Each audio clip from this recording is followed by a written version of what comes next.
Hello everyone and welcome back to Potted Plant Entertainment. My name is Chris and in case you don't know, I review movies and now TV shows and I rank them on a scale of 0 to 100 in increments of 5. And today, finally, I know I should have gotten this up a couple weeks ago, but I am going to be talking about The Mandalorian Season 2. Now, I loved Season 1. Okay, this show has saved Star Wars. After the sequel trilogy was a complete disaster, the original three were kind of, not that great. Or no, the prequel trilogy wasn't that great. We haven't really gotten great Star Wars since the Clone Wars TV show. We haven't gotten a great Star Wars movie since, well, actually, I really like Revenge of the Sith, but I recognize that movie's flawed. We haven't gotten, like, an downright amazing Star Wars movie since 1983. Still haven't gotten it, but we'll get it. Probably not, but anyways, this show has really saved Star Wars because everybody was so mad about the sequel trilogy, and it was just nice for Star Wars to be good again, right? I mean, we got season 7 of the Clone Wars, and that was great. I loved it. That one, there was, the middle episodes of it were kind of but that was really, really great, right? And then we got The Mandalorian, and so good. And now we got in season 2, and I actually like season 2 a little bit more than I liked season 1. This season had a lot more surprises in it because the first season was sort of setting up the show, and now this one they're like, okay, we set up everything, now we can pretty much do whatever we want, and it was a lot of fun. There was a lot of surprises, a lot of action, a lot of heart. I loved it. I really, really loved it. So let's get into my pros with it first, and I'm not going to do, I'm not going to do that. I'm not going to do pros and cons like I do for my movies reviews. I'm going to talk about each episode very briefly, one by one, and then at the end I'll give some overall thoughts that I had on the season. So, the opening episode, I was talking to a coworker of mine after we saw the opening episode. It was the one where he helps this little town that's being terrorized by this giant worm thing. It reminds me of that one episode of SpongeBob when that worm was like crashing through Bikini Bottom and SpongeBob said he went to get it. It reminded me very much of that. And this episode was so good. I was talking to a coworker of mine, and he said that he thought it was the best season opener for a show he's ever seen. And I gotta agree. It was amazing. It was so amazing. It was so good. It was so good. I loved it. I loved every minute of it. It was great. And I even liked the character, the guy who was wearing Boba Fett's armor. I liked that guy. I hope to see him come back at some point in the show. The second episode I felt like was very underrated. I actually really enjoyed this episode. Obviously not as much as some of the other episodes on the show, but in the season, but I really enjoyed it. It was, I loved the snow spider things that were in it. They were really cool. They were kind of scary, and I really liked that.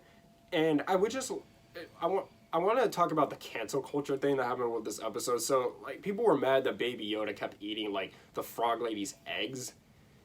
Shut up. Okay, cancel culture is not a good thing. Please shut up. Okay, nobody cares.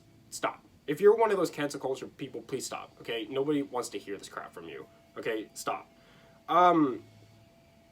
The third episode brought in Bo-Katan, who was played by Katie Sackhoff. Now, she did the voice of Bo-Katan in the Clone Wars TV show, and so they chose to make her the real-life character. And I actually thought that ended up working out pretty well.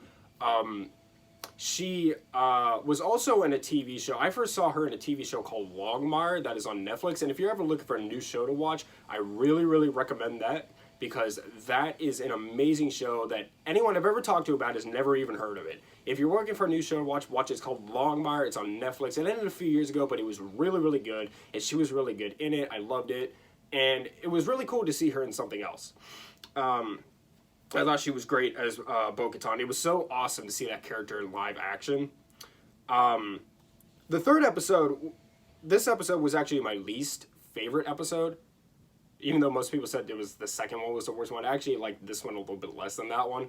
But I still really enjoyed it. The fourth episode was a side quest, right? It didn't really have anything to do with anything, but it's still really cool. Like, you got to see, what's her name? The MMA fighter's character? I actually can't remember. I can't remember Carl Weathers' character's name either. But anyways, you got to see them again, and they went on a mission like to attack this Imperial base with the Mandalorian. It was a really fun action-filled episode. I really enjoyed it, even though it didn't really have anything to do with anything.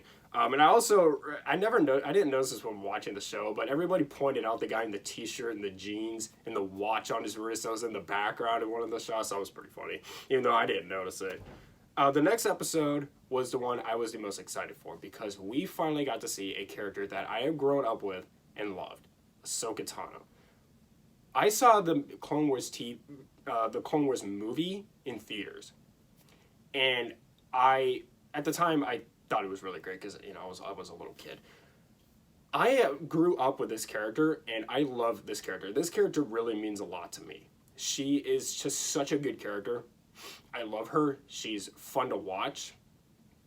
She's got a good heart, and I really latched onto her growing up with this character for so many years, and to finally see her in live action.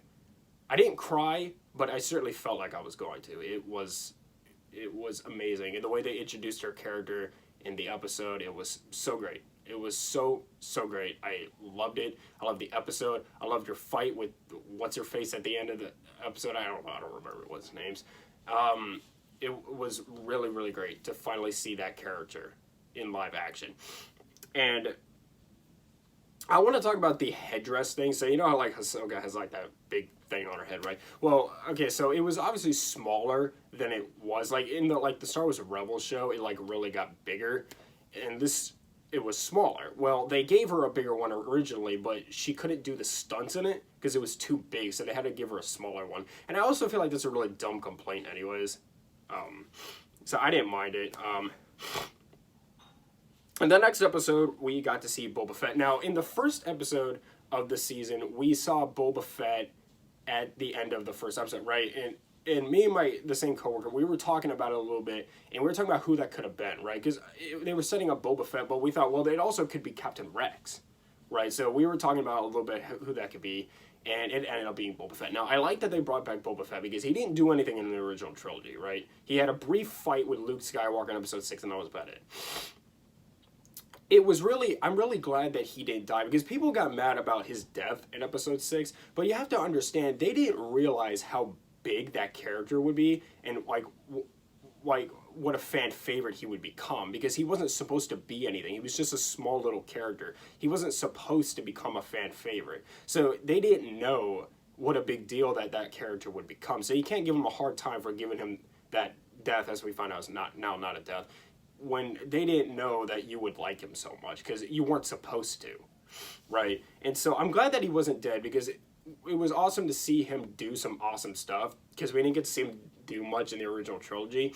And some people may question, well, how did he get out of the Sarlacc pit? Now, I remember when I was a kid, there was a story I had heard where when he was inside the Sarlacc pit, he activated a grenade, and I guess he like pushed it down deeper into it or something, and he killed it from the inside, and then he crawled out. I heard that, so that could be a possibility, but to be honest with you, who cares, man? I'm just glad he's back, right? And he was awesome. The next episode brought back Bill Burr, right? Now, I loved Bill Burr in the first season.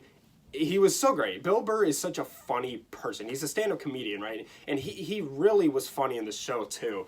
And I loved him, that they brought him back. He's just, I love that character. I love that character. He's a really good character. I loved how his character challenged Din Djarin in The Mandalorian about his creed when it comes to not taking off the helmet.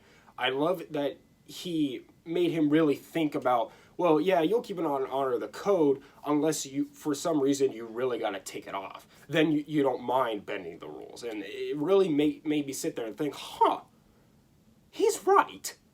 You know, and so I really appreciated that. I liked when the Mandalorian was fighting all those bad guys on top of the moving truck. That was so awesome, so awesome.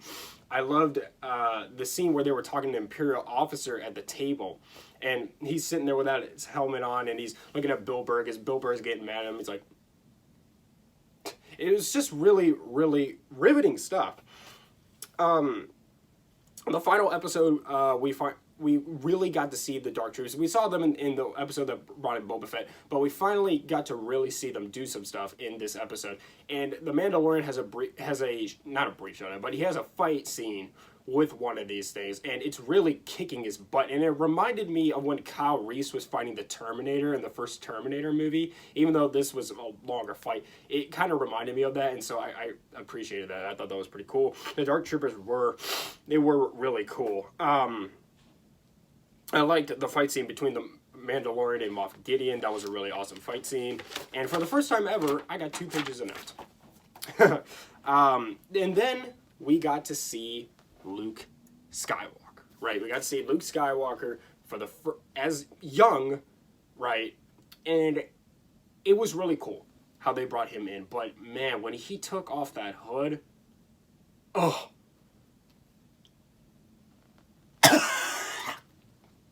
That CGI was horrible. I thought the CGI on Admiral Tarkin in Rogue One was bad. Dude, this was horrible. I mean, he looked so embarrassingly bad. What were they doing? This was my only real issue with this season, was how awful, I mean awful, Luke's CGI was. It was so bad. But it was cool to see him. I loved seeing R2-D2 as well. The Mandalorian takes off his helmet again, and he has a very touching moment with Grogu, because Luke is here to take Grogu. Because, you know, that's what the whole season was about. It was about him trying to get Grogu to a Jedi. And he takes Grogu from him, and Mandalorian and Grogu had a really touching moment with each other. It was really beautiful. I loved it. And I also... yeah, so that's pretty much my season by episode notes. Now let's get into my overall notes. So I like how the show ended open-ended, which means now the show can go and do whatever they want. They can do whatever they want now. They have completely free range to just open up this world and do whatever they want. Now, you know that the next episode they're going to be talking about how Mando can give the Darksaber to Bo-Katan, because you have to win it in battle. I'm interested to see how they're going to do that, but that's really the only thing that we know is going to happen in the next season. We have no idea what direction the show is going to go in, and even though I'm going to miss little baby Yoda, it was necessary to get rid of him, because the show would have gotten stale at some point if they had just kept like doing stuff centered around him. So I'm sad to see him go, but at the same time, I understand it, and it is time for the show to move in new directions, and I'm excited to see what they do.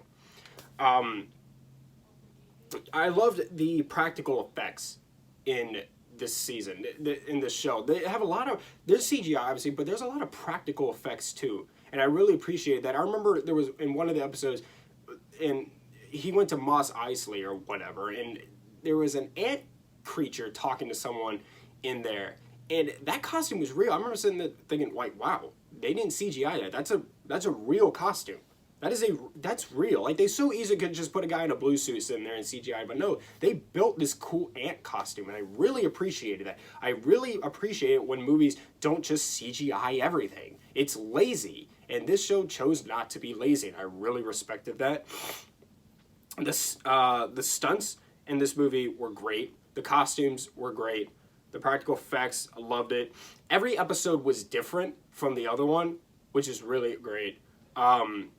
Also, Grogu never gets old either. You know, you would think he would get annoying at some point, but no, you really like seeing him in every shot he's in. You really like seeing his character. He never gets annoying. I really like that. I'm glad we also don't have to keep calling him Baby Yoda. I'm glad that they finally gave him the Grogu name. So yeah, that was pretty awesome. The relationship between the Mandalorian and Grogu was always great. I always loved that relationship, and the characters in the show are really, really fun, and they're great characters. So I really love this show. I am so excited for season 3. I don't know if I'm gonna watch any of the 1,000 new Star Wars shows that are coming out, because it's honestly just gonna be too much. But we'll see. So I'm gonna give The Mandalorian season 2 a 100. I thought this was incredible, and I wrote all my notes with my cool Star Wars pen. Alright, thank you so much for watching. Subscribe to Pilot Planet Entertainment for more, and hit the like button. Leave me review suggestions down in the comments down below. Follow me on Instagram at Pilot Planet Entertainment for channel updates, and may the Force be with you. Much love.